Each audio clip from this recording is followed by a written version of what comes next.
So Nick, back in 2016, my site was not really where I wanted it to be. I didn't have a lot of press screenings for things. I didn't really get to see movies early. And so I was constantly hunting for new content to watch. Your needle was all over the place. Yeah, so like I would go on Amazon every day and I would look up 99-cent rentals because I just wanted to see if there's any new movies I'd get my eyes on. And this was sometimes you hit a home run with those. Exactly. And Hunt for the Wilderpeople, the movie we're talking about today, I had not seen a Taika Waititi film. I had not had really any interaction or knowledge of the film, but it was 99 cents on Amazon, so I rented it. Yeah. It's the same reason. That's the same reason why I rented his first full feature film, Eagle versus Shark. Oh, okay. We actually had enjoyment out of it with Jeremy Clement is in it from Flight of the Conchords, and it's a delicious, fun movie. Yeah, just the same thing. Yeah. And you'll probably know Taika Waititi either from Thor Ragnarok or his Oscar-nominated Best Picture Jojo Rabbit, or maybe for voicing a robot in The Mandalorian. But we are going to talk about his very brief cameo as a priest in this film, Hunt for the Wilderpeople, today.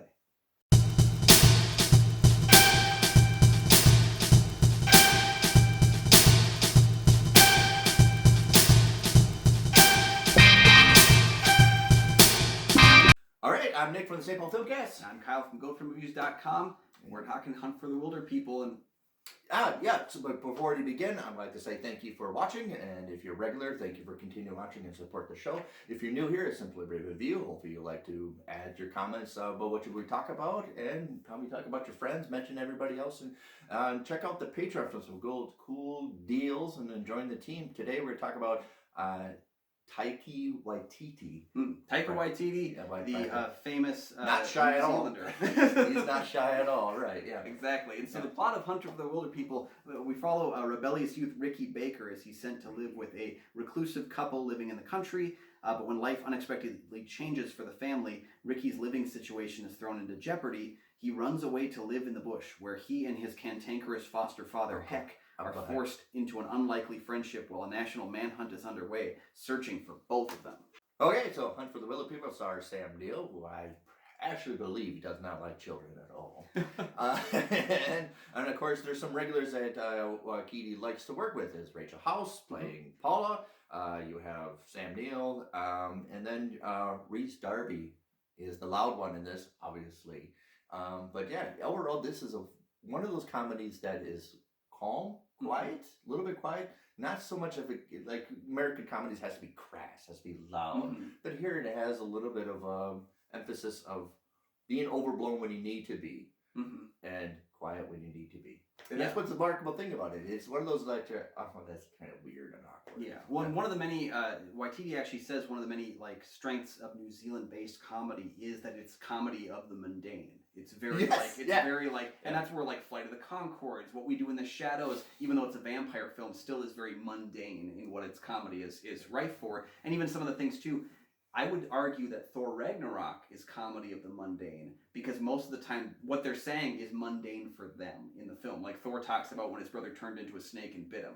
Like that would be mundane stuff if you have magical powers. Begin the movie where he's captured. Oh boy, I'm captured. And he's just telling a story while being captured. Like it's very mundane kind of stuff in the sense of that film. So here we get that too. I think that's the core of all New Zealand is find some kind of comedy into monotonous. Yeah. Yep. And I do like the introduction of Ricky because he's plopped into this world as a foster kid, takes one good survey, and gets back to the car. He gets right back.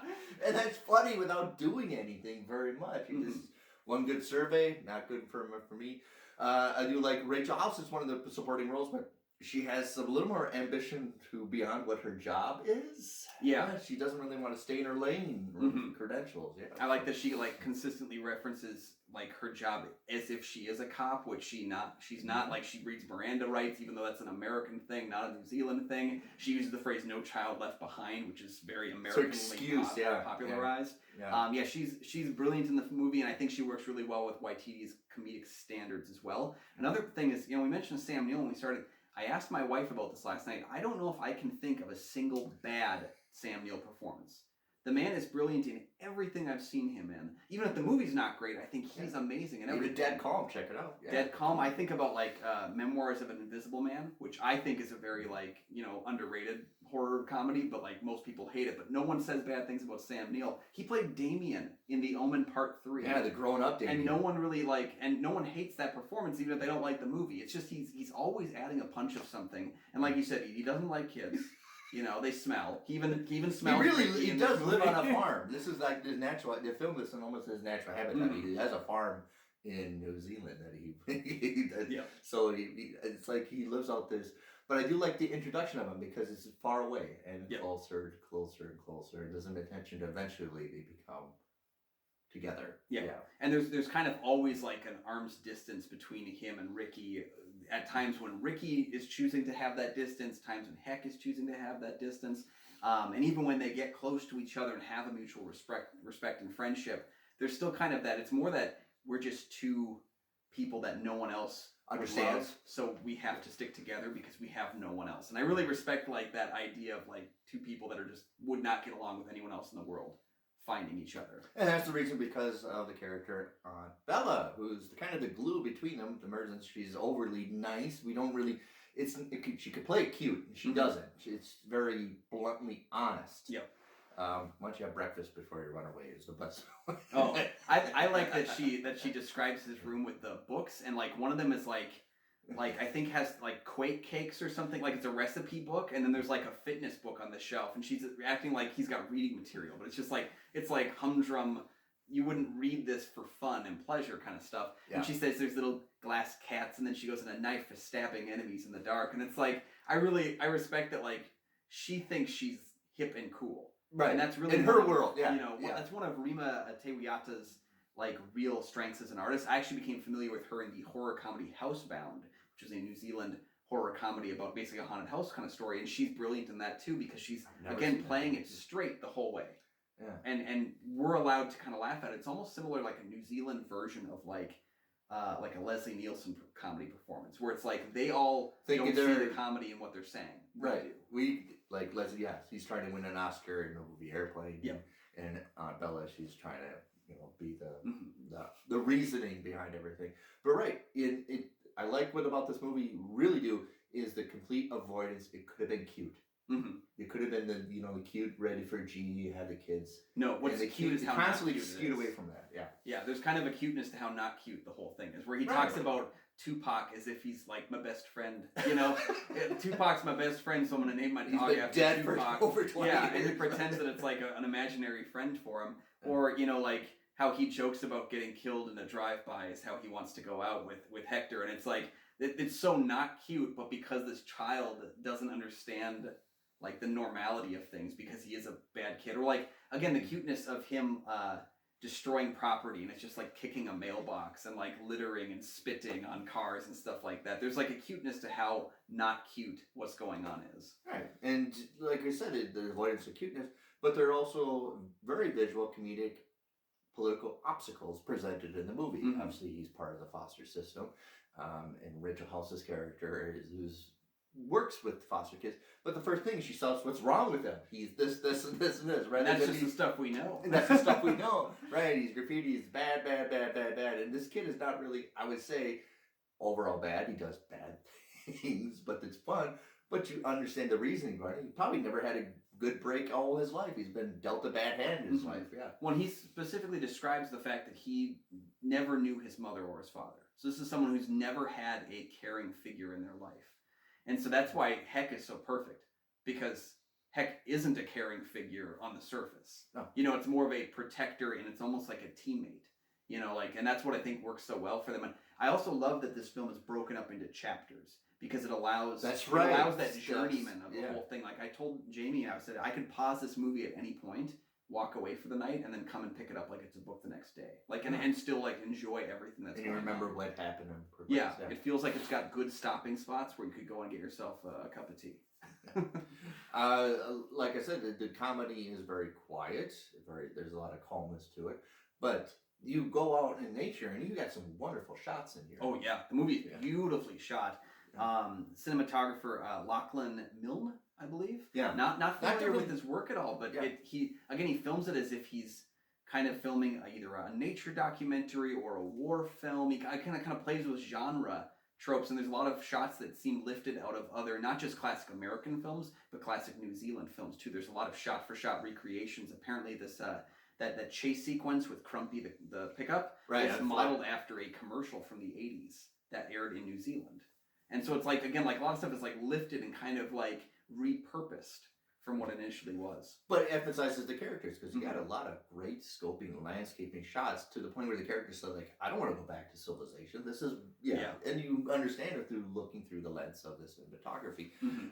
And there's a lot of comedy mixed in with the sadness. You know this is not going to be permanent.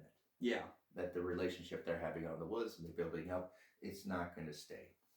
I saw a great piece about Taika Waititi's directing style, where they referred to his kind of world as happy sad cinema, and I think that's incredibly true. Is that there's limitations to, like, there's not enough happiness before a sad moment, there's not enough sadness before a happy moment, and we can even look at the juxtaposition between, like, you know, that majorly sad scene and then Taika's cameo in the film is such a harsh, like, sad, bam, we're in happy. We're in a joyful moment in this sad world. Where he tries to make it, even if he being the minister, he's trying to make it fun attending this funeral. And it looks so awkward and it's so like, just stop. Yeah. But he doesn't want to.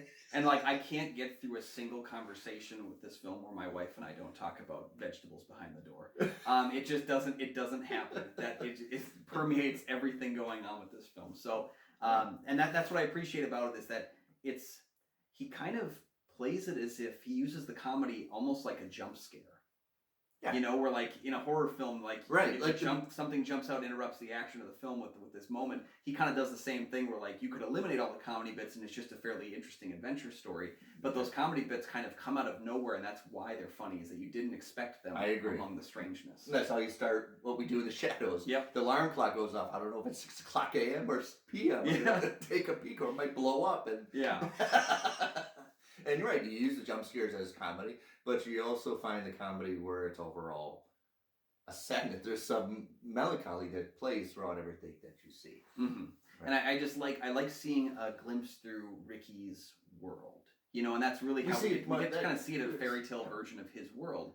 And I like little things about it, like when he sees this girl he's kind of got a crush on, and they do that, like, slow motion, like, hair whip thing, and the music playing is like a commercial for Cadbury Flake, which is like a food, and that's the music that's, like, underplaying the sequence of this, like, romantic I'm in love with this girl kind of a thing, and it's so silly and weird. And then when we see her, like, pop up again later on, they play a little, like, reminder of that in the musical score, and it's so weird, like, and it's unusual. And I think we have to credit Julian Dennison, because I think I've seen him in 3 films now. He was in this Deadpool 2, and he appeared in this year's Godzilla vs. Kong, and he's always funny because he's playing usually against kind of big wigs. He's playing either against large type characters like a Ryan Reynolds, like a Sam Neill, or even just playing in a film where Godzilla and Kong are in it, like 2 of the biggest wigs you can, and he's always still kind of got a little punch and holds his own. Right. I agree. And I think he's perfectly cast. When I originally saw him, I was like, this is the kid I'm going to follow the entire journey with. This is going to work. But you understand and relate that you see it from his point of view. There's a certain naiveness to this that plays out. Yeah, I can do this. I can live out in the woods. And it's like, it's been 5 minutes and he's always exasperated, like, come and help me.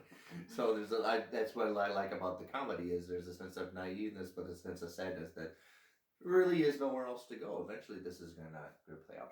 Of course, when you have a quiet, calm, sadness movie, you need to amp it up in one scene, and Rhys Darby does the job as Psycho Sam. He does the loud character when everybody is going to be quiet. Yeah, when you said all the comedy was calm, that immediately hit my head, like, well, except for one guy. Right, yeah. And Rhys Darby, who I became familiar with, not just in What We Do in the Shadows, but he's very outspokenly mentioned in the Jumanji sequels. He plays the exposition character, who's like the non-playable character in the film. Hey, he kept up energy with Jim Carrey and Yes Man. That's true, yeah. If you can keep up par with him, and then I guess the antics when they filmed Yes Man, Reese and Jim just try to one-up each other with comedy, physical comedy all the time. But yeah, but he's under a lot of makeup there too, and I didn't realize it was him until I rewatched this film last night, and then it like popped on me. I was like, I recognize this guy from somewhere, and I couldn't wrap my head around it because of the unusual character he plays. It's very unique to a Rhys Darby character in some ways too,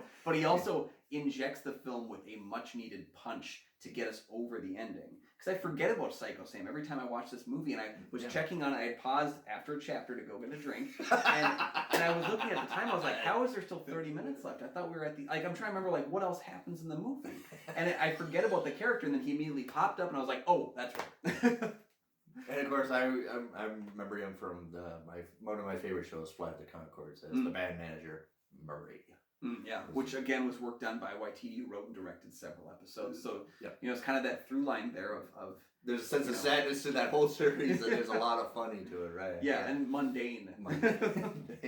But right, because eventually it's like the overall stories of when you go to the woods, you meet the battle of nature. You have to overcome nature, but then you come with people that live in the nature that are obviously in their own little world, and Psycho Sam plays that. It's one of the best comedies of all time. But we can hide in a bunker. Oh crap! I forgot to mention. I didn't dig it yet. Yeah. Yeah, I can never get over that sequence because again, it doesn't like he's like, oh, we can all just play dead, and he picks up. He's like, hold on a second, and he gets back to it. Like he plays so over the top that it's a miracle it works, and I think that's a testament to Waititi's ability to like play with tone, where something because it feels. If I were describing that character to you, it feels like it doesn't fit in the movie. Right. But when you see it, he accomplishes it, and it just boggles my head. It's kind of like, again, with Thor, where it's like he's playing with an established character in an established world, and it doesn't feel out of place, all the zany humor and very New Zealand-based humor, and kind of just like you tell people Jeff Goldblum's going to be in it. Yeah, like, so much of it doesn't make sense that it works, and then you watch it and it does, and it's almost like frustrating because you want to know his secrets. You know, Taika Waititi is a imaginative magician when it comes to this kind of stuff. Yeah, I know that he's very well known to keep energy, even when there's a sense of calmness, and to keep the energy up. And he's a little play of exploration. Let's try this, let's do that on set. He's one of those that, just like me, when I'm film director, I gravitate to the process of making the film. Let's do this, let's try this, and the energy, and then I just don't like to do the editing part. A lot of people do like to do editing part, like Wes Anderson. But yeah, it's one of those that I think you have to be the right attitude and appetite for this, because you might get disappointed. You're expecting comedy, and when we say American comedy, we're going to get the laugh tracks and the standard laugh jokes and comedy and crass, and this is not it. Well, that's kind of, again, the unusual nature is because Waititi is going to mostly be known for, I think, What We Do in the Shadows, because now it has that big series, and Thor. Those two films are his, I don't want to say his two biggest outliers. What We Do in the Shadows feels like his biggest outlier as a film, because he co-directed it with Jermaine Clement. So it's kind of got a different flavor to it. Reese Darby's in it. But if you look at all of Waititi's works, he kind of makes films that are kind of heightened fairy tales through the point of view of a child. Because most of his films, it's a child lead character. That's how Boy was. That's how this one was. And even Thor is basically a man-child. And so you see all this stuff from the point of view of a child, and everything's imaginative and heightened and fantastical, or majestical, you might say. And I think that's kind of an element that's missing in What We Do in the Shadows, so I worry that people who see that film might think all of his movies are like that, but they're not. That's more the outlier. Right, exactly, and that's his most famous, famous one. All right, and that's what about the danger, because you have to be at the right mindset to understand where he's coming from, and that's from a kid's point of view, that the world is crazy, and you have to learn as you go, almost. And that's why I would say most of the comedy in Hunt for the Wilderpeople and most of Waititi's work is a charming kind of comedy. It's less about the guffaws, although there are some very, very laugh out loud. Well, he knows when to play the charm, right? Yeah. We're not going to be overly hit over the head with charm. Yeah, but there's nothing inherently wrong with a movie that makes you go, huh, like 100 times. You know, even if I'm not breaking down crying, there's nothing wrong with having a movie, a comedy. It can also just be something that brings joy, that brings a good feeling, even if there's never like an extreme moment of hilarity. This one thankfully has enough to punch it up, but I do kind of agree with you. If you're looking for an American comedy, you won't find one here. This is a more reserved comedy. Yeah, it feels feels almost like Chaplin-esque. Even though it's not based in that like physical comedy as much, but it's kind of its own like subgenre that's like removed from the American comedy base, which I think has been floundering for many years. Right. Yeah. So overall, I really do like this movie. It's part of his repertoire of what we already talked about and discussed, as the point of view and naiveness and the little bit of that's all right. I like that joke kind of reaction. Have you seen Hunt for the Wilderpeople? Yeah, let us know down in the comments section below. And have you seen other Taika Waititi films? Do you have a favorite? Because personally, I think Hunt for the Wilderpeople is my favorite Waititi film of the 4 or 5 that I have seen. It's the one I go back to more often. It's the one that I carry in my heart a little bit more. And part of this from those amazing. It's gonna be hard for me not to. Jojo Rabbit is, I think, where he. I need to revisit JoJo. I've It is only right. seen it, I think, once or twice, and like I feel like I need to see it again because there is kind of a reduced amount of comedy. There's more of a sweetness. And Sam Rockwell is doing a very good Reese Darby in that movie. Yeah. Definitely. So let us know down in the comments your thoughts on Hunt for the Wilderpeople and where you'd rank it in your YTV filmography as well. And thank you guys again for liking, for commenting, for subscribing. And once again, we absolutely adore getting comments on this show. Yeah, we just got my favorite thing to do is we just had an episode that aired that had like 3 or 4 immediate comments that we got to take part in, and I just absolutely adored getting those comments because it kind of, that's what our goal is to bring kind of more discussion to the film world. And so much of the internet is a hostile place when you're talking about movies. You know, hashtag restore the Snyderverse. So much of the film world is kind of stuck with that on the internet. We want to talk about the things we enjoyed and didn't like in a respectful way, and we really appreciate that with all of you as well. So once again, you can find all my film reviews on goatfilmreviews.com. You can find my podcast, St. Paul Filmcast, when I interview local independent filmmakers from the Twin Cities area. You can find it on Spotify, iTunes, Stitcher, Amazon Radio. We're also on Instagram if you want to comment over there, and we're on Twitter as well if you want to give us a hello. Definitely. So until next time, we're going to go take our dog Tupac and head out into the bush.